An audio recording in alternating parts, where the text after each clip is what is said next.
તો ફાઇનલી આપણે પૂગી ગયા છે દેવળે, જે મુખ્ય ગેટ આવ્યો છે. અહીંથી આપણે સાવજ જવાય તમારે તો જઈ શકો. અંદર બસ ચાલે છે અને મસ્ત મજા અંદરનો પણ બ્યુટીફુલ નજારો બનાવ્યો છે, ગાર્ડન બનાવ્યું છે, મોટો હાવત બનાવ્યું, રણી બનાવ્યું ને કન્ટિન્યુ આપણે. તો જય શ્રી રામ બધા મિત્રોને સ્વાગત છે આપણા લગ્નમાં. જો મિત્રો આજે આપણે જવાનું છે પીઠળમાં, એ જંગલમાં કે જે દેવળિયાની ઉપર આવ્યું છે. આપણે આપણો સનેડો લઈને નીકળી ગયા ઘેરથી, મસ્ત મજાની સાઈડલી બનાવી લીધી.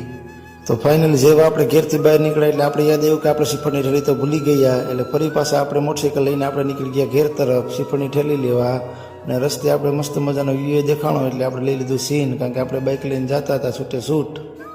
ત્યારબાદ ફાઇનલી આપણે શ્રીફળની ઠેલી લઈને આપણે નીકળી ગયા છે પાછા સનેડે આપણા. અને ફાઇનલી આપણે જવાનું છે હવે દેવળિયા, જે જંગલમાં આવ્યું છે પીઠળમાનું મંદિર. અને ફાઇનલી આપણો સનેડો હાલતો થઈ ગયો અને ફાઇનલી આપણે દેવગામ પૂગી ગયા છે. જેવું ગામ દેખાણું એટલે આપણે સીન લઈ લીધું, કારણ કે દેવગામવાળા કોઈ જોતા હોય તો કમેન્ટ કરી દેજો. ત્યારબાદ ફાઇનલી આપણે રસનો સિસોડો દેખાડો એટલે આપણે રોકી દીધો આપણો સનેડો અને મસ્ત મજાનો સાયો કરી લીધો હતો માથે. અને આપણે ઓર્ડર આપી દીધો છે 3 ગ્લાસ રસનો. જેવો રસ બને એટલે રસ પીને આપણે ફરી પાછું કન્ટિન્યુ કરવાનું છે આપણે સનેડો. મસ્ત મજાની સાઈડલી બનાવી છે, કારણ કે તડકો ન લાગે, ઉનાળામાં તડકો બહુ હોય, દેશી જુગાડ કરીને. તો ફાઇનલી જરંધુરા રસ્તે ચડી ગયા ને મસ્ત મજાનું ફાર્મ હાઉસ દેખાણું અને કન્ટિન્યુ જરંધુરનો રોડ કરી દીધો. થોડાક જ દૂર છે આપણે દેવળિયાથી, એટલે કન્ટિન્યુ આપણો પાછો સનેડો હાલતો થઈ ગયો, કારણ કે આ ધીમે ધીમે હાલે 120 સ્પીડમાં જાજો હાલે. તો ફાઇનલી આપણે જરંધર પૂગી ગયા અને મસ્ત મજાનો બ્રેક લીધો છે. અને ફાઇનલી આપણે લેવાની છે સાયસાઈથી, એટલે કન્ટિન્યુ આપણે કરવાનું છે. પછી દેવળિયા રોડ આવી ગયું છે, દેવળિયા સાસણ. અને ફાઇનલી જેવો આપણો આ દેશી સનેડો છે, આવો જુગાડ બનાવ્યો છે માટે સાઈડલી, કારણ કે આપણે થાર તો આપણી મેરે હોય નહીં, આ દેશી જુગાડ કરીને જવાનું છે આપણે આજે દેવળિયા. દેવળિયાની આગળ એક મંદિર રહ્યું છે પીઠળમાંનું, ત્યાં આપણે જવાનું છે.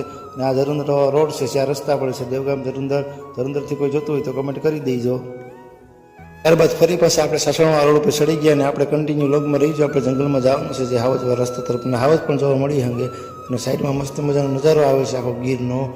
તો અત્યારે તો ઉનાળાની સિઝન, આમાં તમે સમય આવો તો અલગ નજારો આ દેખાય ગીરનો, કારણ કે આખી હરિયાળી થઈ જાય. અને આ સાઈડમાં જે તમને ડુંગર દેખાય છે તે ખંડાનો ડુંગર છે, તે પણ મસ્ત મજાનો સમય તમે જાઓ તો મસ્ત મજાની મજા આવે તમને. ટુરિસ્ટ પણ બહુ ફરવા આવે. અને આ જો ડુંગર દેખાય છે તે ખંડાનો ડુંગર છે, આપણે ઝૂમ કરીને બતાવીએ. અને ફાઇનલી આપણે કન્ટિન્યુ લોગમાં. ત્યારબાદ ફાઇનલી આપણે રામસિંહભાઈના ફાર્મ હાઉસે પહોંચી ગયા, એટલે આપણે લીધો થોડોક બ્રેક, કારણ કે આપણે લેવાનો તો અહીંથી શાક, ઘણી જાતના શાક લેવાના હતા. અને મસ્ત મજાનો ફાર્મ હાઉસ છે. અને ટુરિસ્ટ પણ આવે ને, જો આ ટુરિસ્ટ માટે સ્પેશિયલ જીપ્સી છે.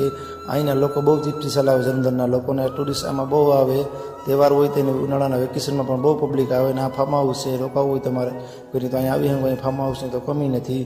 અને ફાઇનલી આપણી સાઈડ લઈને આપણા ભત્રીજોને આપણો છોકરો બેઠા છે પાછળ. તો ફાઇનલી આપણે પૂગી ગયા છે દેવળે, જે મુખ્ય ગેટ આવ્યો છે. અહીંથી આપણે સાવજ જવાય તમારે તો જઈ શકો. અંદર બસ ચાલે છે અને મસ્ત મજા અંદરનો પણ બ્યુટીફુલ નજારો બનાવ્યો છે, ગાર્ડન બનાવ્યું છે, મોટો હાવત બનાવ્યું, રણી બનાવ્યું. અને કન્ટિન્યુ આપણા મિત્રો દેખાય એટલે હાથ ઊંચા કરી જો મિત્ર. ટુરિસ્ટ પણ અનેક આવ્યા છે, અને જેવા આપણે મિત્રો દેખાણા એટલે મિત્રએ આપણો હાથ ઊંચો કરી દીધો. અને ફાઇનલી આ ગાર્ડન છે પાછળ, તમે જાવ તો જઈ શકો. અને ફાઇનલી આ રસ્તો દેખાય છે તે સાસે જાય છે સાસણ. જેવા આપણે ચિંતનમાં દેખાણા એટલે હાથ ઊંચા કરીને કન્ટિન્યુ કર્યું. આપણે જે હાલીને જતા હતા તેની હારે પૂગી ગયા. અને આપણે રસ્તામાં છે થોડાક દૂર છે. અને ફાઇનલી આ પીઠળમાનું મંદિર આવી ગયું છે, જંગલમાં છે. જો સર ફરતું તમને જંગલ જ દેખાય. ને વિશમાં આપણે પીઠળમાનું મંદિર છે, ને આ પીઠળાઈનું સ્થાનક છે. અહીં દૂર દૂરથી માણસો આવે છે. બાજુમાં કૂવો પણ છે, જે કારા ઉનાળે માથે હોય છે પાણી. હું તમને બતાવ્યું, ઓગળમાં કન્ટિન્યુ લઈ જાઉં. આપણે બનાવવાની છે ફાઇનલી કળા પીઠળમાંની, અને દેશી આપણે ચૂલા ઉપર મૂકી દીધું છે, લાકડા ગોતી લીધા છે. અને આ પીઠળાઈનું મંદિર છે બાજુમાં, ને મસ્ત મસાનો નજારો આવે છે. ને જો આપણે ટોપ મૂકી દીધો ને આપણે લેવા આવી ગયા છે થારી અહીંથી હવે. ને હાંચી લઈને આપણે દેવાનું બનાવવાની છે કળા હજી પીઠળમાંની. કન્ટિન્યુ લોગમાં રહી.